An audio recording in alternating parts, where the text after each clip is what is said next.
Now we will study the construction of the vernier calipers. Now what image you can see over here, this is the vernier caliper. Now first see, you can see white color long scale, that is the main scale of the vernier caliper. Okay, so look in the figure and you can see one jaw J1. So the jaw J1 along with that full scale, you can see up also there is one jaw white color. Whatever you can see in the white color, that is the main scale of the vernier caliper. Okay, then you can see in gray color a small sliding scale on that is known as the vernier scale.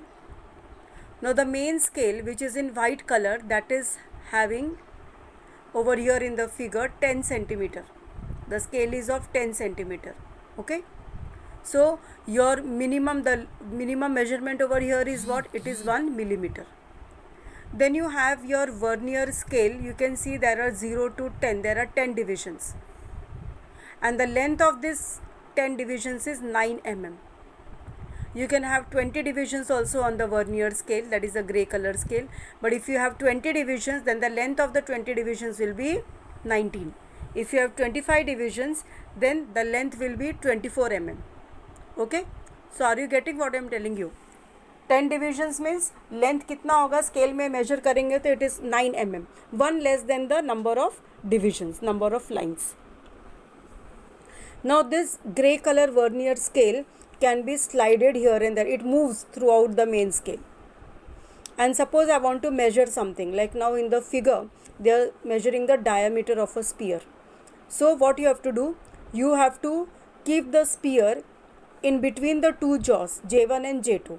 J1 is the jaw of the main scale and J2 is the jaw of the vernier scale. Vernier scale can move, so we will bring it near so that the ball just fits in. The ball should not fall down. There the jaws are holding, and then you can tighten the screw S. See at the top you can see one screw S. So tighten that screw so that the spear will not fall. So this is how we adjust the spear for measuring its diameter.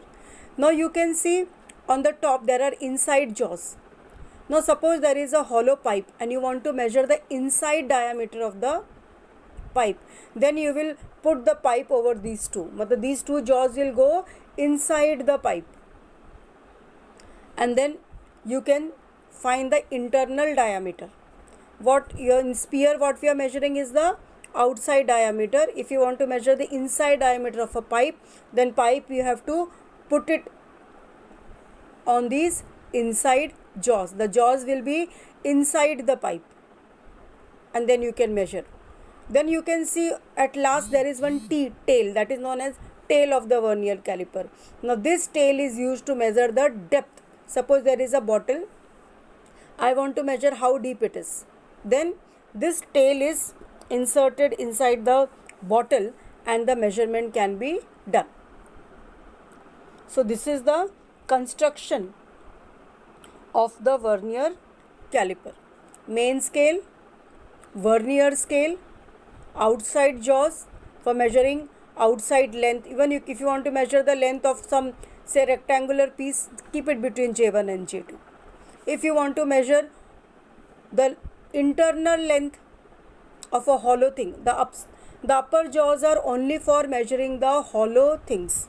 So you have to put that hollow on the top of this. So these two jaws will be from inside. Screw is to tighten so that the vernier scale doesn't move here and there and you get the accurate reading. And the T-tail is for measuring the depth. So three things can be measured. One is the outside length or the outside diameter, then the inside length or the inside diameter, and the depth of an object with the help of this vernier calipers. Now when we are not using this vernier caliper, then the two jaws J1 and J2, they are going to touch each other. Remove the spear, and when you move it over here, the vernier scale, you will see that the two jaws are touching each other. When these two jaws are touching each other, then this the tail also goes inside. This tail also cannot be seen from outside. The tail is seen only when we are moving the vernier scale. So when the two jaws J1 and J2 are sticking to each other, then the tail T also goes inside. It cannot be seen. So I will just sum up fast. We have got outside jaws to measure the length of a rod, diameter of a sphere, external diameter of a hollow cylinder. Then you have got inside jaws to measure the internal diameter of a hollow cylinder or a pipe. You have got a strip or the tail to measure the depth of a beaker or a bottle.